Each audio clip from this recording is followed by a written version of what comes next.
everyday life issues, broken down to help you build your own opinions on the issues that matter most. Coming to you from Austin, Texas, this is The Deciding Factor with your host, Alton Hill and John Herzog. Hey guys, I am John. And I'm Alton. And together, our powers combined, we make the deciding factor. So today we are going to talk about smiling and being happy and how it can affect your life, your job, your family, your friends, everything. And we actually are going to have another guest with us today. So our guest today is a high-energy public speaker and life coach who, after having started many successful businesses, found himself in a crossroads between continuing his regular business or moving on to his true passion of public speaking. After making the decision to go with his passion, he began to explore ways to realize his dreams. He began teaching people how to rediscover their smile and laughter, and has created ways for people to not to fear the unknown, but to embrace it. In the process of creating this, he has been featured on the cover of Miami New Times, has also been interviewed on NBC6 Miami twice, been featured as a guest on many radio shows, podcasts, and magazines while delivering his message. Through the years, he has met and worked through many life issues and challenges. Each time he faced a new situation, he took it head on and devised ways to overcome whatever obstacles that were in his path. Some of the challenges that he had to overcome were drug addiction, drinking, being homeless, unfortunately the death of his daughter, cerebral hemorrhage, cancer, and more. Each one of these having the capability to bring down the average Joe to his knees. He learned how to overcome them and thrive in these instances. In these times, many gifts came in the forms of teaching and sharing his thoughts through interaction with those who attended his workshops and coaching clients. He has transformed his life through a never give up and never surrender attitude, as he has shaped himself into a loving, caring individual who shares his knowledge and his open heart. And I actually consider him probably the happiest man on earth, Ed Rodriguez. How are you doing, Ed? Hey. I'm doing fantastic, man. Thank you for that compliment. I'm really happy to be on the show. And hi, everybody out there. I hope you're having an amazing day today. Nice. So I looked at your YouTube video online before we got you as a guest, and you've got way too much energy and way too much happiness. I don't know where you get it from, but you got it. Well, it's that happiness, man. Now, before we got on the air, you actually told us that you recently went to the hospital, though. What happened with that? Yeah. Oh, man. You guys are going to think that I'm crazy for saying that this is kind of a funny story, but, it really is. I mean, and I was at home. Well, I was actually in Schroon Lake, New York. And Schroon Lake, I got to tell you something. Beautiful place, and there's zero COVID out there. It's awesome. So anyway, my girlfriend has a house up there, and we were at the house, and I kind of stood up and just fell over. I passed out, and she freaked out, and she called 911, and she was trying to revive me and stuff, and she said that she opened my eyes and I wasn't responding, so she slapped my face. I mean, I wish she wouldn't have done that, but she did, but she was trying to revive me and get me going. And then I stood up and I said, hey, you know what? Wow, I got to go to the restroom. So I run to the restroom. Next thing I know, here's paramedics coming in. And I'm like, what's going on here? And it was funny because I really was out of it. I was completely out of it, but I didn't understand what was going on, but I understood a little bit. So they grabbed me and, they kind of walked me to the gurney, and then they started taking me out of the house. And as they're taking me out of the house, I start laughing like crazy. I've got this thing that I call emergency laughter. And I use that when I'm in a situation where it's like, oh man, this is serious. So I start laughing like crazy, and I got these paramedics looking at me like, dude, what's up, man? What are you doing? And you know, I just told him, I said, listen, this is emergency laughter. I use this in dire situations. And I got to tell you, you got to try it. You got to use this. And as we're going to the hospital and I'm in the back of the ambulance, I'm saying, man, are you guys running cars over? What are you doing? You know, are you getting to move out of our way? And, you know, I was just cracking very bad jokes because that's all I have is very bad jokes. So anyway, we laughed our way all the way to the hospital. And while they were there admitting me and things like that, we just had a blast. So they really must have, I mean, at some point they got to say, well, he has nothing wrong with him. Why are we taking him, right?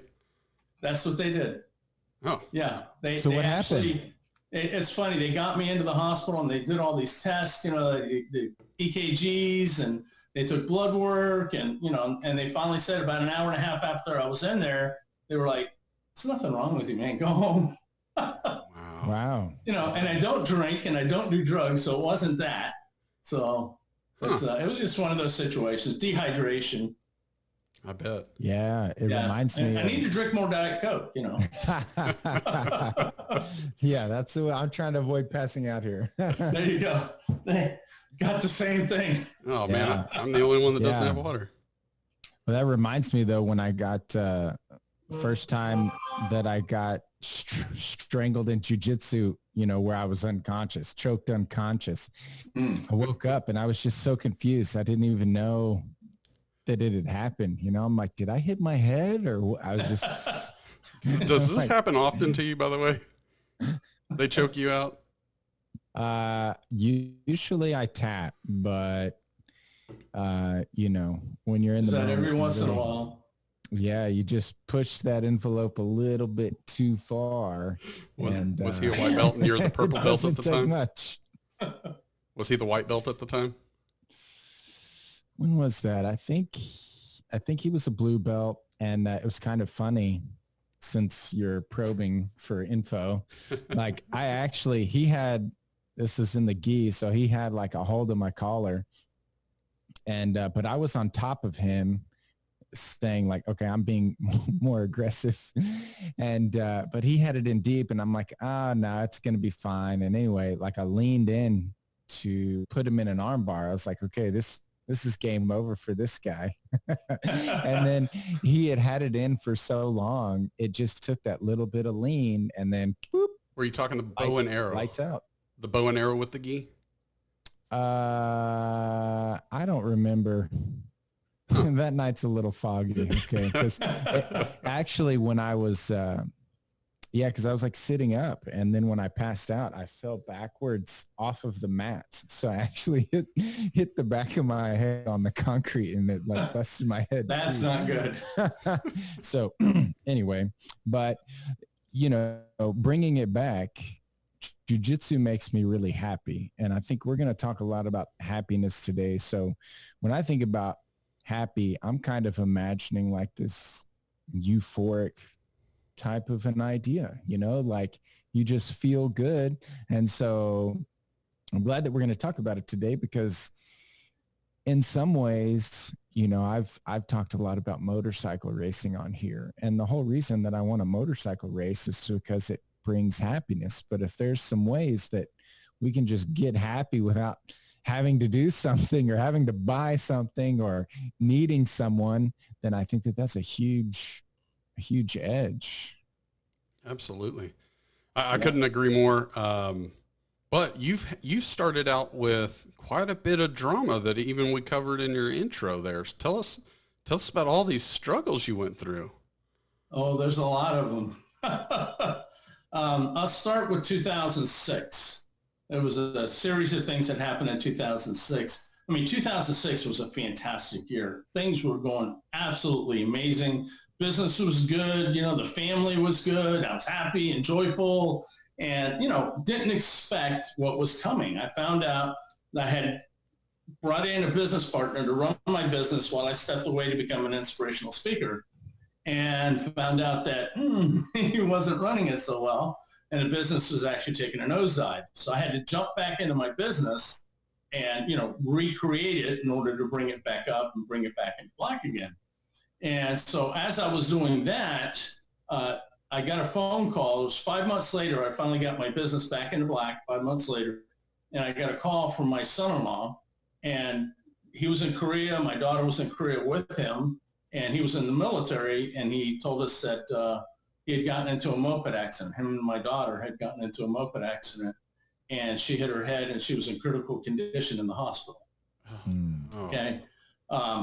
45 days later, she passed away. Wow. So did you have to go there for her, or did they actually get her back? I had to go there for her. I had to go to Korea. Oh, wow. So, yeah, that is the toughest thing that's ever happened to me in my life. And, and then 4 months after that, I had a cerebral hemorrhage. Oh, I had 3 veins that burst in the back of my brain, filled my brain with blood. Wow. And they told my ex-wife, they said, call the family, he's dead tonight. What? Oh, yeah. That's serious. Wow. Yeah. So this is 3 major things that I went through in 9 months. And of course, what follows that? Well, when you go through these things, what follows? Well, my thing is, how did you even survive the hemorrhaging? Like, I mean, normally that's it. Yeah. Well, the thing is that the doctors told her, call the family, he's dead tonight. And I told the doctors, well, I had to slur it because I really couldn't speak very well.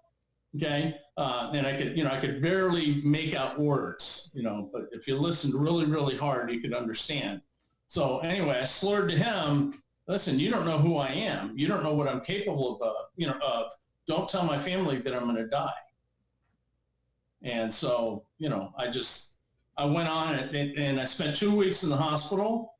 I spent 4 months sleeping in a lazy boy because I couldn't lay down in bed because it would make my head pound really, really bad. 6 months to learn how to walk normally, 6 months to learn how to talk normally, and about 9 years to rebuild my brain. Wow. Yeah. Oh, wait, I think I'm still doing it. Guilty. Nice. Yeah, but so then you fell into depression. Thing is, about a year later. I'm sorry. Did you say something? Oh, I was saying so you fell into depression right after that hemorrhaging. Yes. Was it right away, or did it slowly get worse and worse? Oh no, I got to tell you, it was right away. I mean, I just, she passed away, and I handled it pretty well until I got back here to Florida. And then it was, I remember talking to people, and right in the middle of talking to them, I'd break out crying. And, it was just like I couldn't finish sentences. Matter of fact, I met Dan Marino one time, and I started talking to him, and I know he has a son that has autism. And I said, I understand that you were blessed to have a son with autism, and I just started crying. And I got to tell you, Dan Marino was amazing. He stopped his procession. His procession was like, let's go. We got to go. And he's like, no. Hang on. This is important. And he waited for me to stop crying and ask me what I wanted, and I apologized to him. And I said, listen, I'm sorry, man, but my daughter passed away. And he was very sympathetic. He stopped. He took a picture with me, and he let me finish whatever the business I wanted with him. It wasn't business. It was just a pleasure to meet him.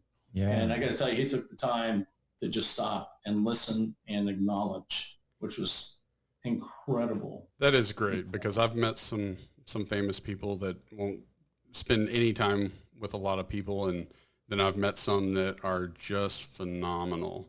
So yeah. It's good to hear someone like Dan Marino's doing that. Unfortunately, he's not a cowboy, but we'll forgive him, I guess. That's true. Yeah, well, the Dolphins are my favorite team, so So tell us some more. So you're, I'm no expert, but it seems like in COVID land, depression is something that probably more people are having to deal with now. So you're kind of having to deal that. What was your path out, and kind of, just keep telling that story. I began to really look at myself and, see what was going on with me. And I knew I had to change things. And then it took me about a year of the depression. And I was at the VA one day with my wife, and she asked me a question. And it's a question that really is a simple answer. She said, what do you want for your birthday? My birthday was coming up. I started thinking about it, and I couldn't think of anything monetary that I wanted. And I said, you know what? I don't know. I just want people to get along for one day. That's it. Just one day. I started thinking about it. I'm like, I know I can't create that. You can't get everybody to get along for one day, but you can get as many people as you meet to smile one time. So I decided I was going to create that. And I was going to start sharing my smile with 10 million people. So the first one was my doctor that was doing the scan. He was trying to find my brain. I said, good luck, doc. Ain't going to happen. But, the funny thing about it is that you're in a depression. Okay, so you don't think you have anything to smile about. And then all of a sudden you decide, I'm going to share my smile with 10 million people. Now, where did I get the idea that I wanted to share my smile from my daughter? Okay, sometimes life hands us these really ugly, ugly, ugly packages. And this was the ugliest package I've ever received, was the death of my daughter. But I opened up that package and I started looking inside. What's behind this? Okay, this is what I see. What's behind it that I don't see, that I can learn from, that I can become a better person from? And the thing was that when my ex asked me that question, the thing that came to mind is, you know what? My daughter loved to smile. And she was in Korea with the Koreans, and, she taught them English, and she was always being happy and joyful and just spreading as much of her joy as she could and living life to the fullest. And so I decided, you know what? I'm going to step up and I'm going to take that further. So she gave me the gift of the smile.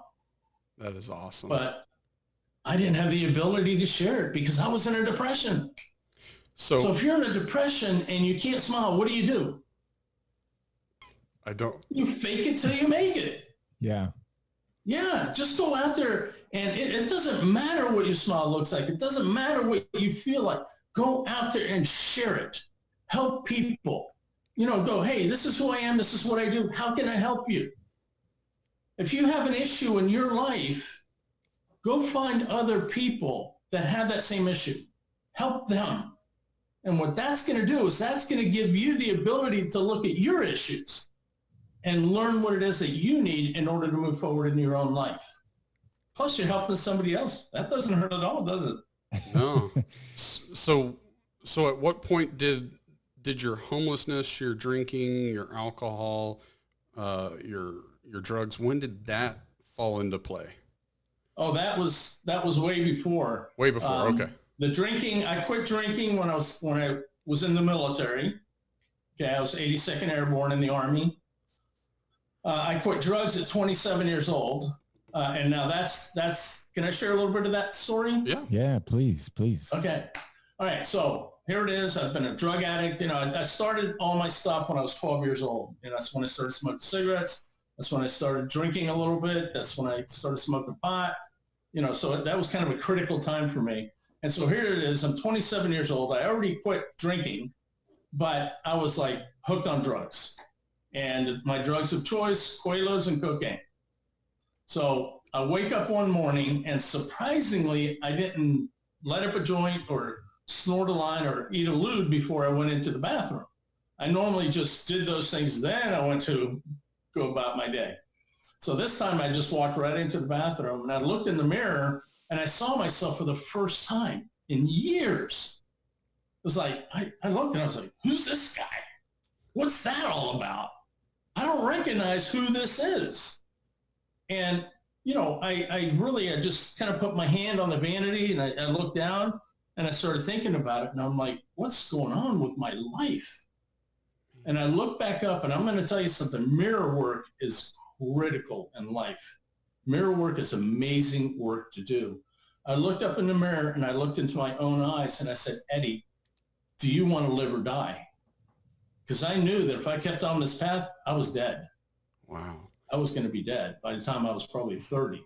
So mirror work, what you mean is looking yourself in the mirror and really examining yourself, inner and outer. Seeing who you are.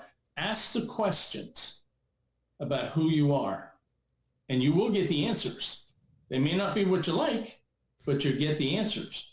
And instead of yourself, instead of saying, well, why am I like this? Say, what can I do to move forward from this and become a better person? What can I do to change the parts of my life that I want to change? Because if you ask, why am I like this? That's a never-ending question. There's just a loop that goes on. Yeah. You just keep, that brings another question, another question, another question. And these questions aren't the ones that are important. The questions that are important are the ones that are going to move you forward. What's going to get you to that next place? Mm-hmm. What is going to make the difference in your life that you can take and you can actually share it out to people and let them see the changes that you're making, and they go, wow, what's going on with you? What are you doing? And then you start saying, hey, I've become happier and I'm joyful and my life is changing and all this is going on. And it helps you to adapt better to life when you understand who you are, what you're about, what you represent, and what you can bring to the people beyond yourself. Yeah. So is that, did you have another one of these kind of aha moments, right before you started spreading your smile around? I mean, was that another, you're standing in the mirror like, do I want to be depressed, or kind of how did that go? I mean, that's what it sounds, that's what I'm hearing, is that you kind of come to these crossroads and here's a little bit more mirror work. Okay. What I don't know how many of you out there, and you guys, John and Alton, I don't know if you ever say hello to yourself. Do you ever do that? No, I can't say I have. No.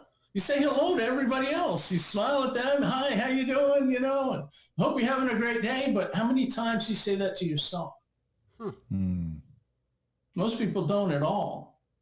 One of the things that I started to do is I started to go in the morning. When I got up in the morning and I went in front of the mirror to brush my teeth, I'd say, hey, Eddie, how's it going? You're going to have a great day today. Today's beautiful. But, me being an energy guy, I did a little bit different. I went, Eddie, how's it going, man? God is good to have you in my life. If you weren't here, life would not be the same. There would be no life. You're amazing. Thank you for being here and sharing yourself with everybody that you can, sharing that smile. I guess it'd be hard to not smile in the morning then if I did that, huh? Yeah. Hey, fake it till you make it, right? I mean, that's right. Fake it till you make it, Until the wife hears it and she's like, what are you doing, you weirdo? You know what? When you go in the mirror and you say hello to yourself, you look at yourself in the eyes, hello to yourself, you're going to think, this is nuts. But I guarantee you do it for 30 days, you're going to be laughing at yourself and you're going to be feeling better and just telling yourself positive messages and, finding out about you, it changed your life completely. Yeah, it reminds me, I'm reading this book and it talks about how we talk to ourselves and how we see ourselves. And one of the things that they pointed out in the book is that, just like you said, when was the last time you spoke to yourself? And perhaps some of us could look and say, well, I was pretty critical on myself today in this business decision that I made, or I was pretty critical on myself about how I treated my daughter today, kind of lost my cool, or right. And we could probably go down that list of all the things that we messed up. But then when was the last time we complimented ourselves? Say, you know what, Alton, man, you closed that deal today like a boss. Like, that was great, man. Look at you being patient with your kids because all these bad things are happening, but you're just being the nice dad like you can be. And it kind of like blew my mind because I thought, I mean, I'm really good at being critical, especially of myself, but I'm not very good at giving myself compliments even when I deserve them. But I was thinking, Eddie, what you were saying, like, I'm going to walk in the bathroom tomorrow morning and I'm just going to say, good morning, handsome. There you go. It's nice to see you today. You're looking good. There you go. So I really love it, man. Now I got something to bug him about every time I see him. Yep. Did you say hi to yourself today? Work on that tan, haven't you? Yeah, I have. He's been known for me showing up to do a podcast and he's tanning out on the trampoline and I'm sitting here going, Are we doing a show or are we just going to take vitamin D? That's right. That's right. Oh, so I guess let's take it back. Is it 2007-ish when you finally decided you were going to share your smile? Yeah. So let's go back there. What happened when you decided you were going to share this going forward? Well, I came up with a project, and it's gone through a few different names, but it's now named the Smile and Wave Project. And where it's my mission to help create happiness ambassadors that will go out there and share their smiles and teach other people how to spread it. You know, because people think, okay, you hear that saying, misery loves company, right? Absolutely. Guess what? So does happiness. Yes. Happiness loves company. And you know, any little thing that you can find that may be a negative, you can take it, turn it around, and find some positive inside of it. Mm-hmm. And it doesn't really matter what it is. I mean, if I can find positive in the death of my daughter, okay, then why can't somebody else find positive during the COVID? Absolutely. There's a lot of things going on with the COVID.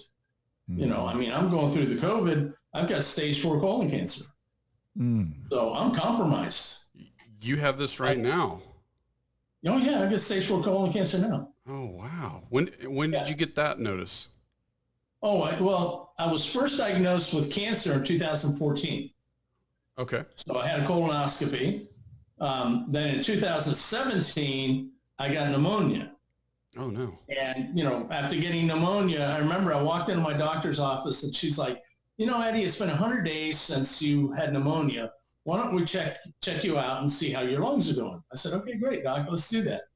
So it's funny. She checked it out and she saw a mass. You know, they did an x-ray and they saw a mass and stuff like that. And they said, well, we need you to come in and we want to do a biopsy on your mass. I said, okay, cool, let's do it, you know.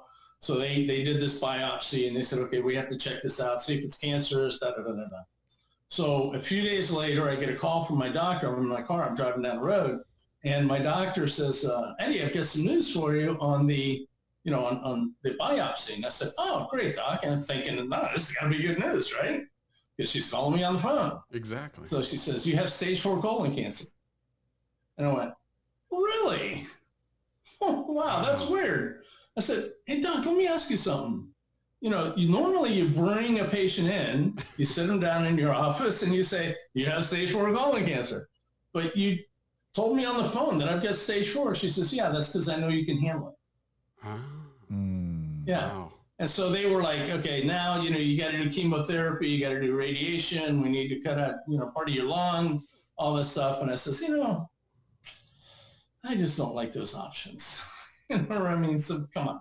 Let's think of some other things that I can do. And, you know, they were telling me, well, if you don't do these things, you're going to be dead in a couple of months, you know, and stuff. And I said, I don't think so. I don't think so. Wow. And so anyway, I started doing holistic work and I lost a lot of weight. I started eating right. I started taking, you know, all kinds of supplements and things like this. And it worked fantastic. I mean, I got to say, I'm grateful to cancer because through cancer, I was able to knock out my diabetes. I was able to knock out my high blood pressure. Okay. I was able to lose 60 pounds. Hey, that's always a plus. Got a lot of things to be grateful for, right? Wow. And, you know, the funny thing is that people kept saying, you know, hey, man, you're fighting with cancer and this and that, you know, and I was like, you mean I'm fighting cancer? I'm not fighting cancer. I'm dancing with it. And they're like, Sorry, I didn't mean to make a joke. Are you going to go? So I said, yeah, you know, I said, why am I going to fight this? Because that's bad energy. That's not good. So, you know, I turned it around and I kept telling people, listen, you know, here's what I'm going to do is I'm going to take cancer and I'm going to dance with it. Okay. And I'm going to spin it. I'm going to dip it. And then I'm going to throw it out into the universe. So they can't touch me anymore. Okay. So, you know, I mean, here it is 3 years later, actually 7 years since I first got diagnosed. Yeah, sure. I got stage 4 colon. It's still there, but I feel great. So do I look bad? No. I mean, Extremely handsome. I better look as good as you at your age. I'm better now. Yeah. So, I mean, sorry to interrupt, but where does it stand right now? Like, I mean, you said, I think it was 14 is when you got the official news, and I mean, we're 2020, that's 6 years. Has it gotten better? Has it decreased? What's going on? Well, the thing is, it was better. Then it started to grow.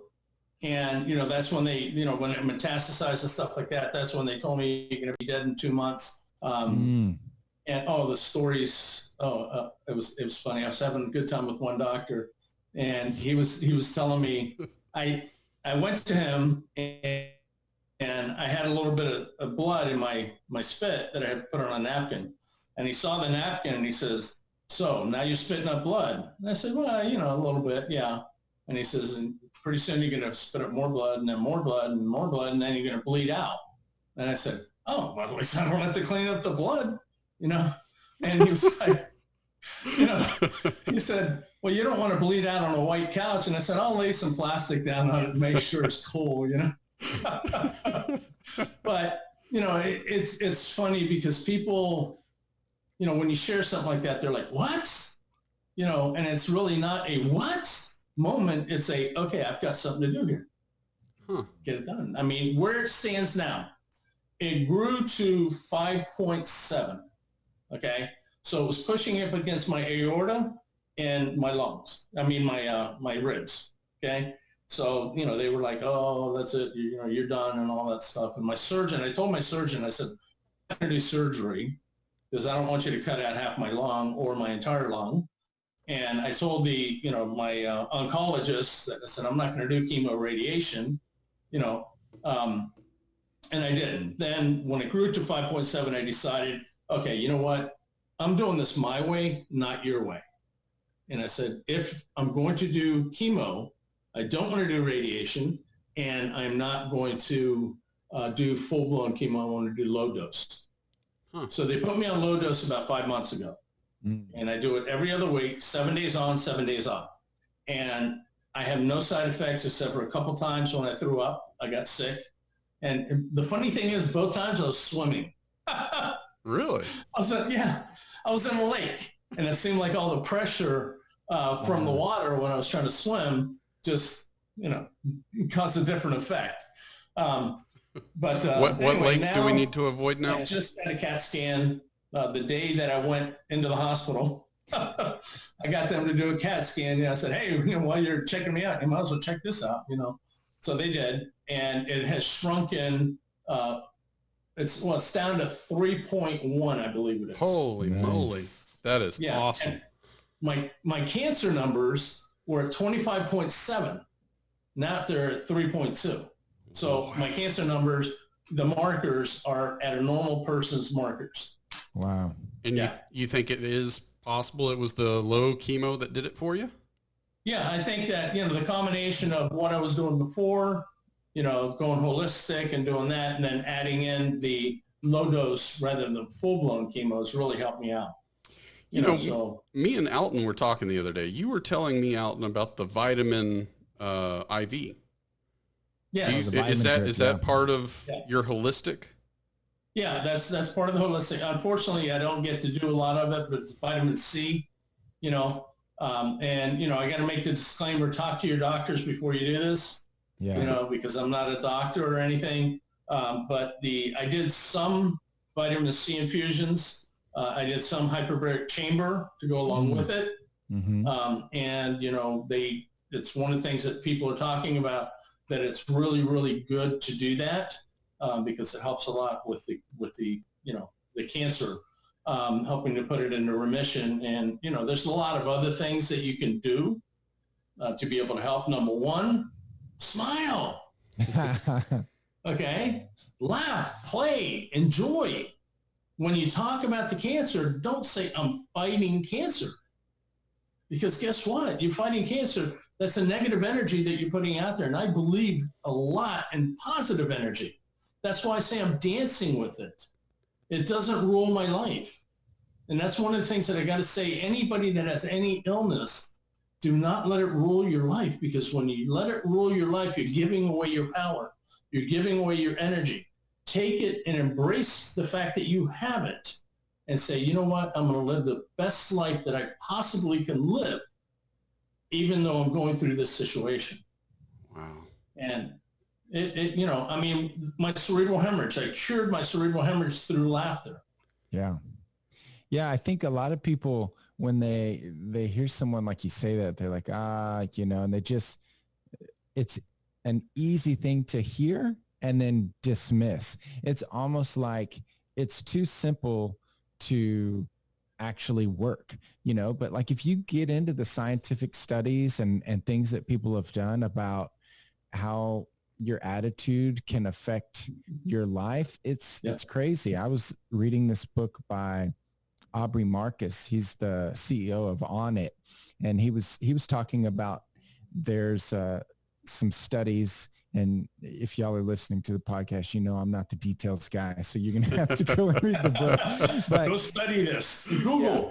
But he was explaining how your attitude towards food can change what it does in your body. And so, like, if I eat ice cream and I think it's going straight to my hips, then it might just go straight to my hips. But if I believe that this is good fats and sugar that's going to give me a lot of energy for me to crush a workout and put on some muscle, like just those thoughts can totally change how it all works in your body, which is, kind of crazy to me, but there are studies that back up these ideas. And so it's not just you saying these things. It's like, your life is proof of it as well. Well, I mean, it absolutely is. Talking about smiling all the time is, I've heard in the past, if you have a stomach ache and you're going to throw up, you're supposed to smile, and it's supposed to help that feeling go away, and it keeps you from throwing up.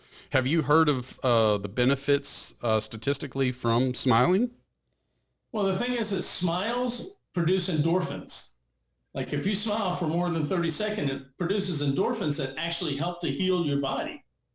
Now, the opposite side of that is if you're angry or mad or upset for more than 30 seconds, your body starts to release the poisons that actually help to deteriorate your body when you die. So you're actually cutting off your life when you're angry, mad, and upset, and you're extending your life when you're happy, you're joyful, and laughing. So we're like, we're all like little Energizer bunny batteries. The more we run around and we move and we shake and we do and we laugh and we play, okay, the more energy that we have. People ask me all the time, Eddie, why are you so energetic? Because I move. Yeah. Yeah. And you know this, Alton, with the karate and all that. Is it karate, taekwondo? Well, it's jujitsu, but to your point, I recently started trying to lift more weights, and anyway, I had made this excuse in my mind that, well, I'm doing jujitsu, so I probably don't have enough energy to lift weights and do jujitsu. That was a story that I told myself. I only have so much energy. Jiu-jitsu's hard, all of these things. Well, I did it anyway.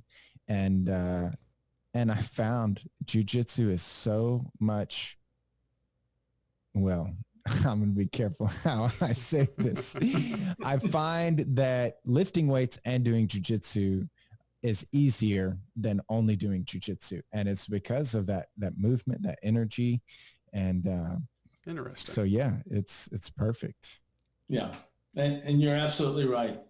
And I'd like to share another story if you don't mind. Yeah. Sure. And it's along with what you say, it's adding two things together to work in unison that can get you to a greater place. Okay. Now I told you, I made this smile project and things like this, and I was doing all kinds of stuff. I did a thing called Happiness in the Park, where there's 350 of us that were smiling and waving simultaneously. We broke a Guinness Book of World Records, but they didn't put the book, unfortunately. Was that video that you did it for like 10 minutes or something? What's that? Was that the video you did for like 10 minutes or something? Yeah, for 3 minutes. Yeah. There you Yeah, go. it was us smiling and waving. That was that video. I did a thing with the Miami Dolphins. It's Smile and Wave America Day. They actually did it at one of the football games. I did it at 3 different times at football games, NFL football games. And they sponsored me and stuff like that. So that was amazing. But in 2011, okay, I decided that I wanted to do a video in Washington, D.C. that said, Smile and Wave America, we love you. So I wanted to spread the smile. So I was going to drive out there and do that. And I walked out to my driveway one day, and my van was stolen. I'm like, how am I going to get to Washington now? I didn't worry about the van stolen. I worried about how am I going to do this video in Washington, D.C. That's my transportation. So I decided that what I was going to do is I was going to walk to Washington, D.C. What? It's our modern age Forrest Gump. He just didn't run. He walked. What I was thinking. Well, I'm Eddie Gump, Forrest's cousin. My cousin Forrest, he ran for 3 years. I'm lazy. I walked. Well, we'll forgive you. I mean, you have cancer, right? So. What's that? Yeah, you have cancer, so we'll forgive you this time. Okay. Well, I did that before the cancer. Oh, you did? Okay. You said it's an excuse. I'll change time. And you know how his mother used to say life was like a box of chocolates? Mm-hmm. I say life is like a box of donuts. It's got a lot of holes in it, but it's really sweet. Nice.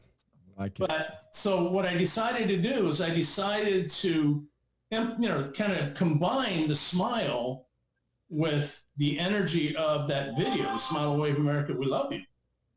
So I did. I literally went on the road. I went 3 weeks later. I went on the road with $200 in my pocket. I didn't have a plan as to where I was going to eat. I didn't know where I was going to sleep. I didn't know what I was going to do, except for I was going to smile and wave at everybody I saw on that trip to Washington, D.C., and do that video. And I wound up in New York City, Manhattan. Wow. Whoa. You overshot D.C. just a little. A little bit. But when you combine things and you set a goal for it, it's a beautiful thing. And John, I know you got a story, man. Oh, I mean, What's your story? I have way too many stories, but as far as smiling and trying to remain happy, I went through a divorce, and that divorce hurt me pretty bad. I think the worst part of it, though, was when I was confronted, and she told me she was going to take my daughter and move to South Carolina.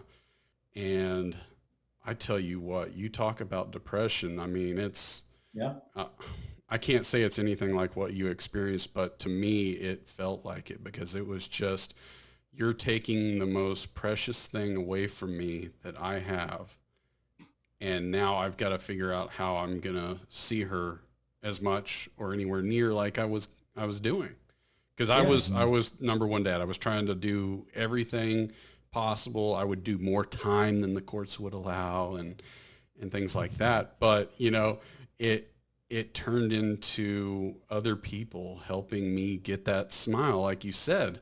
And it turned into, wait a second, I have an excuse to take a 3 or 4 day weekend every other month, fly to South Carolina, and then we go to Myrtle Beach and have a blast. I mean, we had so many good memories there, and it's still, I still feel bad that I missed all these special moments and things like that, but man, I built up a lot, and of course I just kept praying, and she's back, so she's close by, and luckily Alton and his kids have gotten to spend a lot of time with her, and I think she's back to the good, lovable self she is. There you go. They're beautiful stories. I love that. Yeah. I love that. You guys should help me with my next book. Oh, I always wanted to be in a book. Oh, absolutely. Just draw me in. Chapter. A conversation with a fly on the wall. 2 flies or just 1 fly? I just need to know if I got to get rid of somebody. So I got Jetty the fly that flies around and he watches people and then he tells the stories, you know, and it turns out really cool. So how many books do you have? Cool. How many books do I have? That all depends. Written books, I've got a couple of written books already out there. I've got like 4 other books that I wrote a chapter in. And then I got a couple of other books that they wrote a little bit about me in them. And then I got the one that I'm doing now with the conversation with the fly on the wall. So, Nice. It's probably, if you put them all together, maybe six or 8, something like that. Yeah, that's awesome. Yeah. So what's the what's the purpose of this book with the fly? With the fly on the wall. You know, it's funny because this is a true life story about a family that lived in Tennessee. Well, actually, they lived in Miami, moved to Tennessee to help their daughter out, okay? And they ended up building a house from the ground up with no electric, no water. They spent the time in the country. They built the house. The husband cut the wood with a chainsaw, okay? And everybody, including a little 8-year-old daughter, pitched in and was putting the house together, you know, banging nails and things like that. Totally done with hand tools, okay? Built floor, 4 walls, 1 window, 1 door, a roof, and moved in. 1 wide open space. And went 6 months without electric, okay? A year without water. Wow. Yeah. And this is the fly flying around and seeing how this house was built, the adventures that they went through, the challenges that they had, and how they put it all together. And in the end, one big happy family. Wow. So, you know, we're getting close to the deciding factor, but I've got to drill you on 2 more things. So you talked about the bunny rabbits, right? I did. Yeah, you know what I'm about to talk about. I watched the videos, and there's a YouTube video of you being on the news in a bunny outfit, downtown. Was it Miami? Yep, downtown Miami. Oh, and you're jumping around with some ears and a U.S. flag cowboy hat, I think is what it was. And you were trying to get everyone and their mother to wave at you, to say hi, just to smile. Yeah. It had some awkward moments. I did notice that. But tell me, what drove you to do that? Well, you know, that's a really funny story because I wanted to become an inspirational speaker, but I couldn't speak in front of people. I couldn't say 2 words. As a matter of fact, I was worse on the radio than I was actually trying to speak in public. Really? And you know, the only thing that would have come out of my mouth would be like, you know? So kind of like my intros. Yeah. I was with my wife at the time, and you know, I told her, I said, I got to do something to break this freaking fear that I have, you know. And another fear I had, I could not read in front of people. Mm-hmm. So out of the corner of my eye, when I was sitting in my room, out of the corner of my eye, I saw the rabbit suit that I had used in a training to sing in front of 350 people to break my fear of public speaking. Didn't work.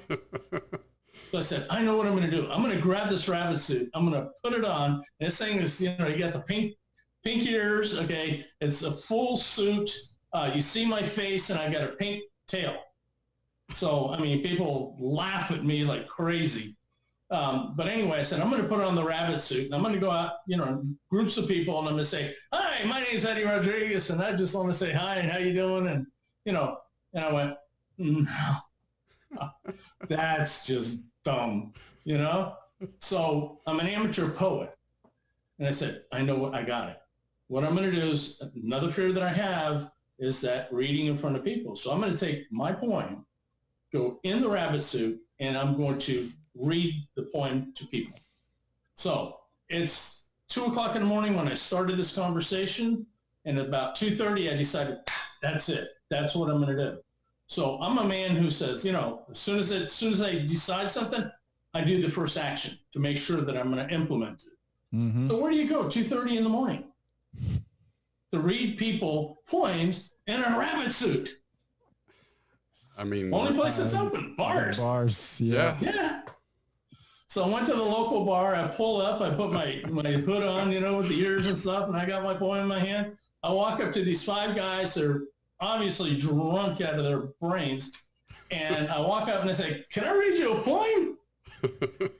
Oh, I got to tell you, I didn't know if they were going to like beat the heck out of me or they're going to let me read it, but they said, sure, go ahead. So I read it to them, and they kind of looked at me oddly and said, why is a grown man dressed in a rabbit suit reading us a poem? And I told them what I was doing. I said, I'm trying to break my fear of public speaking. Okay. Now, everybody says people are bad and stuff like that, right? What do these guys do? They actually applaud me. Huh. So I went inside. Wound up at 6:30 in the morning at Bennigan's talking to these guys about spirituality. Wow. It was great. Man. So, and I got hooked. I started doing it all the time. People loved it. Man. So like I found with myself, because I think I've said it on the show, I secretly enjoy awkward moments.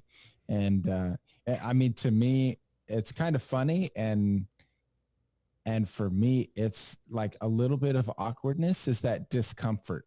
And for me, it's like, if I'm not uncomfortable, then I'm not growing. And so when I get in an awkward moment, I like to just kind of bathe in it a little bit, because I've shifted my perspective to say that this is me growing a little bit, because I'm not really comfortable right now. Right. And I found that just sitting in traffic, I think I was reading some book or listening to some podcast, and they were like, your smile is free. Just give it away. And That's right. And even in Texas, which is supposed to be a friendly state, I find, I've got a pretty big, obnoxious smile, and I'll just, full on smile at people in a car next to me. And it's funny how many people are creeped out. Like, what is this dude smiling at? Like you need a reason to just share some cheer. So, how, I'm assuming that you've gotten some of that, and how do you push through it and overcome that? Or, what are some techniques that we can use to make that more contagious, maybe? Well, one of the things is that what you have to do is you have to look at yourself and find out what are you most uncomfortable with, and do exactly what you did. Mm-hmm. You go out there and you share your smile. For me, it was, speaking in public, talking on the radio, doing podcasts. Yeah. Back then, they really didn't have a whole lot of podcasts, but I would not have been able to do this if I didn't get out of my comfort zone. Yeah. Because when you get out of your comfort zone, you get the growth. Why do you think they make dreams so big? It's to stretch you to reach them. Mm-hmm. Because when you stretch yourself, you make that box, how they talk about the box? Right. You make that box bigger. You push the envelope. And that box expands. As you expand and start doing things that you're not comfortable with, everything else starts to expand and starts to open up new opportunities and new doors and new smiles. Yeah. Yeah. It's taking your mindset, looking at yourself. When you start thinking about something and you're like in a negative mindset, ask yourself, what is it about this thing that bothers me? And you start going into that, and you start asking the question, what is it that I can do to move myself past this? Yeah. What can I do to figure it out? And like I said before, one of the things that you can do is you can go help somebody else that has that same mission. That's going to help push you out of your comfort zone, because you're going out there and you're helping somebody else to do something. And that I got to tell you, sometimes it's like, whoa, I'm trying to help these people. I didn't even have it together myself. I don't know what I'm doing, but I'm giving them advice. But guess what? When you see somebody else's problem, you have a solution for it. When you see your own problem, it's like, oh my gosh, this is it's devastating. This is like the Mount Everest of problems. Yep. And it can actually be a small anthill. We have a tendency to overblow what the issues are. And if we can take those issues and we can knock them down, by throwing different things at it, let's try this, boom. But think out of the box. Don't do the norm, because the norm will trip you up every single time. is when we get out of the box and we start trying different things. You know, it's like with me in the rabbit suit, okay, with me walking across the United States, my brain still wasn't completely rebuilt. And I'm out there, and probably that's why I did it. I don't know. You know, but I'm out there and I'm smiling and waving at cars, you know, and I have no money to do this with. You know, I had no idea what I was up against. Like I'm walking, right? And where am I going to sleep? I have no idea. I had to find out every single day where I was going to sleep. Now, of course, when somebody says yes, you have to stay there. So I don't know if you know Lowe's Hotels. You know Lowe's Hotels? No. Mm-mm. It's a 5-star. Yeah, you know Marriott's and Hilton's and Yeah. I had to stay at those places because they said yes. I had to suffer through that. I had to suffer through eating at Ruth's Chris. Okay, steak, privately owned steakhouses, privately owned seafood houses, chefs. You know, these TV chefs. I ate at one of the TV chefs' places, one of his restaurants. Yes. All for free, or what happened? All for free. They're just sponsoring you, right? Because they want to be behind your mission. They want to, and that's it right there. Mm-hmm. You have a mission that's going to help people around you, not just you. If you're going to make a mission, if I can please ask you, first of all, how does it help others, not just yourself? How does, you know, what is what you're doing going to help the world or the people around you or a little piece of your world? How can it expand it out into somebody else's world where it's to their advantage? Okay, yes, you're going to do things for yourself, but if you make it more about the people, I guarantee you that it's going to grow that much bigger. Wow. And it's going to be that much better. And you would be amazed at what can happen for you when you're for the people. It's just, it's such a beautiful thing. We got to stop inviting smart people on our show, Alton. I mean, it sounds almost, and I don't know what your beliefs are, but it sounds to me like, you know, you were presented with this brain issue, right? And that kind of, in some ways, led to these events that you took on. And I think sometimes, you know, and I know I'm guilty of this, it's like you see this problem and then you focus on the problem, but like, I believe in God and that there's a higher power, and maybe that problem was presented to you because you had the gift that you were going to take that problem, and when you unpacked it, the result of that was going to be so much more than maybe someone else. And it's kind of maybe feels crappy when you're that guy. Like I'm thinking in the Bible, like Jonah and Nineveh, God's like, you're the guy. And he's like, no, I'm not, I'm out. And God's like, no, you're the one. So, you know, sometimes that's us, but when we embrace it, then, I mean, you're a perfect example of, I mean, just even living with cancer with a positive attitude. That's like such a huge win. And we're seeing that, like you mentioned, it's even compounding on itself and helping you heal. Yeah. Well, you know, the way I look at it is I'm not living with cancer. Cancer has to live with me. You tell him who's boss. What's that? You tell him who's boss. I'm telling you, I feel bad for it, you know? Man. So, but, you know. So I guess before we do the deciding factor, my last question for you is, since you've started the Smile, it was 10 million smiles? Well, actually, when I started the project, it was Smile and a Wave Day. I wanted to create a day for the calendar where people went out and smiled and waved at each other. That's the way that it got started. Until I found out it takes $3 billion to make a day for the calendar. And I was like, oh, okay, I think I'm going to shift this, you know? Wow. Note to self. So I finally came up with the Smile and Wave project and you know, 10 million smiles, because in 2007, after everything happened and I got asked that question, what do you want for your birthday? I decided I want to share, you know, 10 million smiles in my lifetime. So since you started this project, what's your biggest aha or success story for you?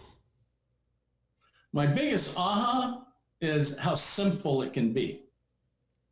because everybody thinks it has to be tough and you have to do these grandiose things in order to be able to get great results. So it's really very simple. Don't think, way out there in left field. Shoot for Mars, okay? And if you fail, then you're going to come down and you're going to catch the moon, okay? But it doesn't have to be one of those things that, I've got to do all these huge things and get all these people involved and things like that for it to work. No, it can work. And use the simplest methods that you can, okay? And that's kind of like my aha moment. The biggest thing that I learned from all of this is that people are amazing. I mean, they are fantastic, astronomical. They are more beautiful than you can ever imagine. And I got to experience that along that walk from Florida to New York. Wow. I mean, I started with $200, ended with $200. And how many times do you think that I slept outside? Man. How many times do you think? I would have said at least 90% of the time. Okay. Alton, what do you think? Well, for the record, I like sleeping outside some, but if it was outside of the Marriott, I'd probably take you up on the Marriott. I'm going to say 9 out of 10 days, you got a place to stay. Okay. I never slept outside once. I didn't want to. I wanted to shower every day. Okay. I wanted to wake up in the morning, drink my coffee, watch a little bit of TV, relax, then get going fresh and clean. I wanted to wash my clothes. And I wanted to live like a normal life, except for during the day I was walking, getting all sweaty, but yeah, it was, and people and corporations stood up. The regular everyday people, they stood up, they helped me to get through this. And then the corporations, it was the people that worked for the corporations that stepped up and said, yes, you can stay in our hotels. Wow. And it wasn't just hotels. It was, I stayed at a cop's house one time. Great guy. I used the computer inside a police car in Georgia. Helping me all over the place. Nice. Wow. So yeah, it kind of reminds me of the story from David Goggins, and I forget who it was, but some executive invited this Navy SEAL to live with them, and for 30 days or something. And he's like, if this guy's crazy enough to invite me, I'm crazy enough to go. And and it's like this idea of inspiration and attraction that you can just create these things. I mean, that was a huge aha moment in my life, was when I realized I can do things that inspire and affect the entire world around me. Absolutely. To just act, respond. And, you said, hey, I'm just going to go walk and I'm going to smile. That's going to be the engine. That's the energy. It's the smile and the wave. And, in faith, and you just attracted so much. Like, probably if you started adding up the dollars that people sponsored you on, and I don't know if you did, but I'm sure it's not a small amount. I played with the numbers, and, when I look at it, I think, wow, it's incredible the amount of money that it would have cost if I paid for this trip. Because, I stayed at some hotels that were $350, $450 a night. I stayed in one, and when I got to Manhattan, I think they were going to give me the next day, I don't know what the price of the hotel was, but they were going to give me a discount price on the hotel at $575 for a night. Oh, wow. Okay, and that was their bottom line discount. They're like, we're cutting this thing low, man. Yeah. And it's just, but it did cost that, right? But you paid through walking and smiles. Yeah, I paid with the smile, with the sponsorship. Mm-hmm. Now, another thing that I do want to say is that it's a give and take. So if they give you something, give them something back. Okay, and when you go out and you start giving to other people, don't expect the things that you get back to come from whoever you gave to. Mm-hmm. There's a lot of times that it comes around the corner in another better, more amazing way. Yeah. Because maybe they can't do anything for you. help the people that can't help you and watch the results of what you get. You just don't help people just because they can help you back. Yeah. Yeah, do it because you love humanity. You love the people around you. You love to do things that uplift your heart and make your life better. Don't even think about what's going to come back. And just, you're going to be surprised at what does. Nice. All right, guys. Let's do this. Let's do the deciding factor. The question for us is going to be, is happiness the cure to everything? Now it's time for our deciding factor. All right. So, is happiness the cure to everything?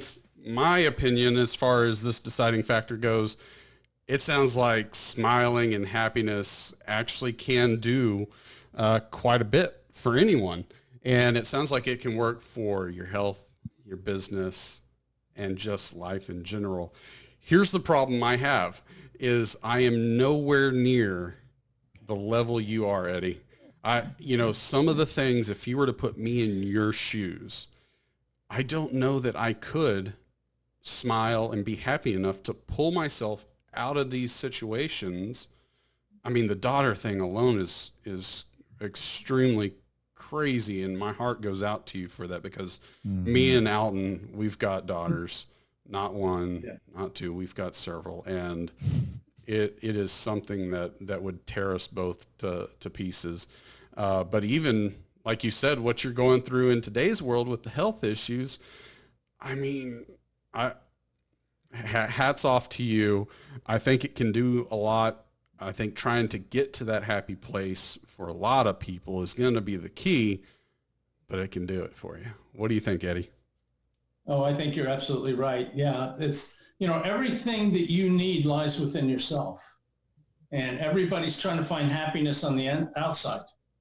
And, if you really truly want happiness, don't focus on the outside.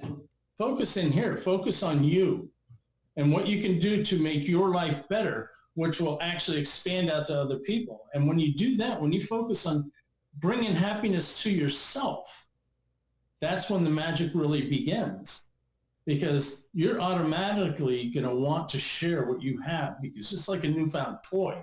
It's like, look at this, look at this, look at this. It's, parents that just had a baby. Oh, look, they're showing everybody. Look at this. And what does that do for you? Makes you happy. Makes you happy. And if you can use that type of happiness and that type of energy in every aspect of your life, it's wonderful. Because to see people from kind of opening the door and it's just open a crack, and then all of a sudden they swing that door open and say, come on in. Nowadays, they're not going to do that physically because we got to keep that social distance. But you know what? In business, in life itself, kids, whatever it is, if you do something with a smile on your face, if you do something giving a gesture of, hey, I love you, if you see a person that is not happy, is not joyful, and is kind of abrasive or something like that, picture a 10 in their forehead. And no matter what they do, see that 10 there. And seems like 30 days is the magical number of seeing shift begin to happen. And you want that 10 to get down to a 1, is that what you're saying? Or a 0? No, I'm saying keep them at a 10, from 1 to 10, 10 being the best, they are a 10. And guess what? Do it for yourself too.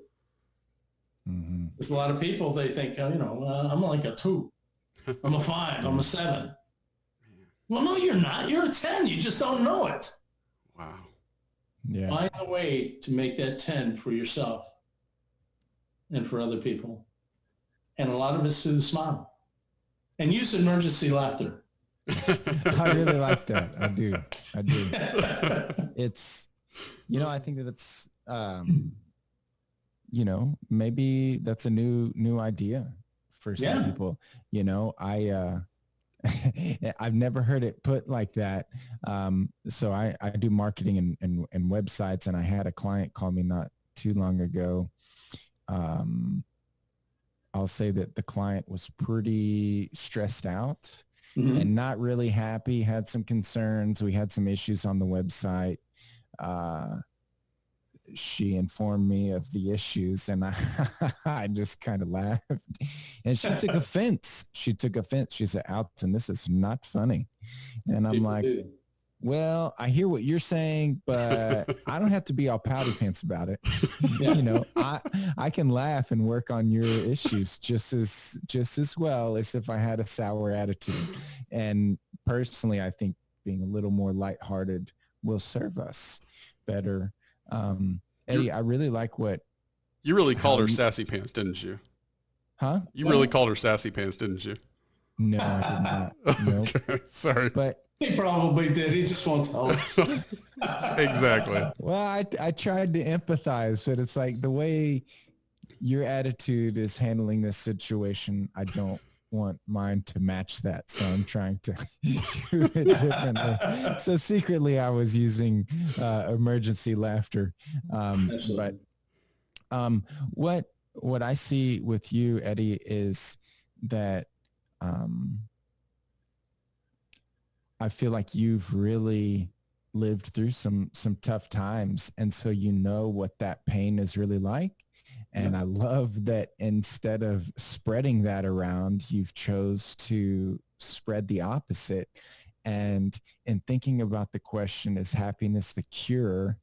I would say that you've definitely made me think about a lot of ways that happiness can really open doors. And I guess my kind of caveat to the answer to the question is that I think that happiness maybe solves, 90 some odd %, but then back to your point about doing the mirror work and really bringing that inside yourself, I think I would add a word in there of fulfillment. And I think that what you've done is created this happy environment, this, mission to help other people be happy and wave and just enjoy life a little bit more. And that's become your mission. And so it's super fulfilling to you. And I think that if we can adopt both of those things, not just the smile, but let it go a little bit deeper and just like you said, loving those other humans and finding that fulfillment and helping spread the joy, I think is, I've got a lot of mirror work to do. That's what I learned today. And you know what? We're always growing. Yes, this we are. No, I mean, honestly, I think one of the biggest takeaways I've had from this show is trying to smile at myself. I'm going to have to try it. If you're listening, you're definitely going to have to try it because we're going to bug you if we see you in person. Oh, I'd love that. I would love it. Do it. Yep. Yeah. I'd love to meet one day. Absolutely. Yeah. It's really great. We've had some really good guests come on lately, and it's amazing to hear some of these fantastic things that you've been through, but the wisdom and knowledge that you're showing us. I mean, I'm watching Alton. He's making notes. I'm sure he's going to he's going to steal your notes so he can make a book later about it. I gotta unpack it. It's so Eddie, you've got this 10 million smiles and stuff. How can people find that if they want to take these smile selfies, or what can we do? Well, you can go to the smileandwaveproject.com. So it's the smileandwaveproject.com. You can find me on Facebook, Edward Smile Rodriguez. That's everything in my life is all about the smile. I mean, on the back of my car, I've got your smile is amazing. Should spread it everywhere, Yes. But those are the best places to find me. You can also, if you'd like to find out more about my book, there's a lot of tips in my book about, the walk, what I did, explained it, and also put a lot of things that I learned along the walk Yeah. And they walk from Florida to New York. That's the name of the book. The Okay. book is called They Walk from Florida to New York. Is it on Amazon or where can they? On Amazon. Okay. Yep. And then I notice you're on Facebook and Twitter, but you're under 10 million smiles. Correct. Is the handle. Yeah. And on Twitter, I'm under 10 million smiles. I believe that my LinkedIn also is under 10 million smiles. And I think you guys have the links. And then for our listeners to call and text you, what's your cell phone number? I can give that out. No, I don't want any liability on that one. We had a guest I'm that was one of those crazy people, Universe said, hey, we need somebody crazy enough to walk to New York, okay, for the smile. And I said, I'm an idiot. I'll do it. Yeah, no, we're so glad that you joined us today, and so thankful for people like you. I think definitely the exception and not the rule, but I love your mission, and thank you. It's it's really good for sure. Absolutely. And I'll definitely be saying some prayers for your well-being through this time. That's, and the prayers, they help, man. They really do. And I appreciate them. Send all you want to. That would be great. They will be received with much love and. Well, I'm praying that the cancer is going to be able to deal with you as much as possible. So, well, it's going to have to say goodbye. I mean, it's been living in my house for too long. Yeah, amen. So I got to remodel the room now. For sure.